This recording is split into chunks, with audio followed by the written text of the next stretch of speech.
Hi students, welcome to KC Botany. நம்ம இந்த வீடியோல 12th biology first revision exam original question paper தான் பார்க்க போறோம். ஸோ இது வந்து ஆல்ரெடி எக்ஸாம்ஸ் வந்து நடந்து கம்ப்ளீட் ஆயிடுச்சு. இதில் டிக் பண்ணி இருக்கிறது எல்லாமே ஆன்சர்ஸ் மார்க் பண்ணி வச்சிங்க. உங்களுக்கு வந்து எக்ஸாம்ஸ் வந்து நடக்கலைன்னா இது ஒரு மாடியூல் கொஸ்டின் பேப்பராக யூஸ் பண்ணி பார்த்துங்க.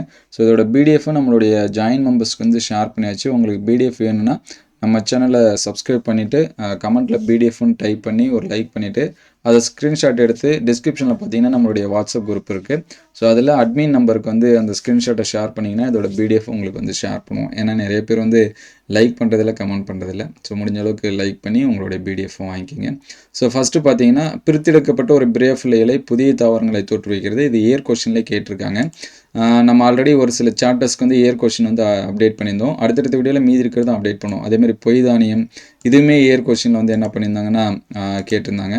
ஸோ அதுக்கடுத்து பார்த்தீங்கன்னா கீழ்கண்டவற்றை தாவர சுட்டிக்காட்டியாக பயன்படும் ஏதேனும் ஒரு தாவரம், இது அதிகமாக கேட்கல, பார்த்து வச்சுங்க. அதேமாதிரி மரபணு மாற்றத்திற்கு பயன்படும் வேதிப்பொருட்கள் நிறைய டைம் கேட்டிருக்காங்க. புவி வாழிடம், செயல் வாழிடம், வேதி சடுதி மாற்றங்களுக்கு உதாரணம், இது வந்து நியூ கொஸ்டின்.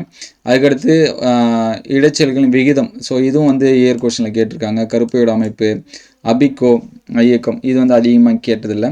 அதுக்கடுத்து மண் வளத்தை மேம்படுத்துவது நுண்ணுயிர் உட்செலுத்தி பயன்படுகிறது. தொல்லுயிர் எச்ச மரபணுக்கள், ஸோ இது வந்து நியூவாக இருக்கும். நம்மளுடைய கொஷின் புக் பேங்க்கில் பார்த்தீங்கன்னா இந்த கொஷின் எல்லாமே நம்ம கொடுத்துருந்தோம். சரிங்களா, நீங்கள் வேணால் அது வந்து வீடியோஸ் வந்து பாருங்கள். கொஷின் பேங்க்குமே நம்ம வந்து ஜாயின் மெம்பர்ஸ்க்கு வந்து ஷேர் பண்ணியிருக்கோம். நீங்கள் வந்து ஜாயின் மெம்பர்ஸாக இருந்தீங்கன்னா நம்மளுடைய அப்டேட் பண்ணுற கொஷின், அப்டேட் பண்ண முடியாத கொஷின் எல்லாமே நம்ம வந்து ஷேர் பண்ணிகிட்ருக்கோம். ஸோ அதனால் பக்கத்தில் ஜாயின் இருக்கும், சப்ஸ்கிரைப் பக்கத்தில் முடிஞ்சால் ஜாயின் பண்ணிங்க. அதுக்கடுத்து இருவிதலை ஒரு விதலை விதை வேறுபாடு, ஸோ இதுவும் இயர் கொஸ்டினில் கேட்டிருக்காங்க. திசு வளர்ப்போட பயன்பாடு, நீர் பற்றாக்குறை, அதேமாதிரி சிறுதானியங்கள், ஸோ இது 5 மார்க்ஸுமே பார்த்தீங்கன்னா பப்ளிக் எக்ஸாம்ஸில் கேட்டிருக்காங்க. அதுக்கடுத்து பயோசாலஜி, இது வந்து 1 மார்க்ஸ் வந்து நோட் பண்ணி வச்சுங்க. 2 மார்க் 3 மார்க் பாருங்கள். முகிழ்தல், கருப்பை வாய் புற்றுநோய், இது வந்து அதிகமாக கேட்கல. மெண்டல் குறைபாடு நோய்கள், இதுவும் அதிகமாக கேட்டதில்லை. ஹார்டி வீன்பெர்க் கேட்டிருக்காங்க. மண்ணின் தோற்றம், நுண்ணுயிர் எரிபொருட்கள்லாம் நிறைய டைம் எக்ஸாம்ஸில் கேட்டிருக்காங்க.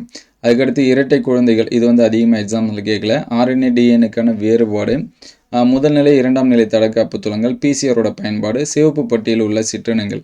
ஸோ இந்த ஃபஸ்ட்டு கொஸ்டினை தவிர மற்றது எல்லாமே இயர் கொஸ்டினில் கேட்டிருக்காங்க. அதுக்கடுத்து மனித விந்து செல்லின் அமைப்பு, மனிதனில் காணப்படும் பால் குரோமோசோம் இயல்பு மாற்றம், வேளாண் வேதிப்பொருட்கள், இருவேறு சிற்றினங்களுக்கு இடையான சார்பு பகுப்பாய்வு. ஸோ இதுவும் 4மே என்ன பண்ணியிருக்காங்க அப்படின்னா இயர் கொஸ்டினில் கேட்டிருக்காங்க.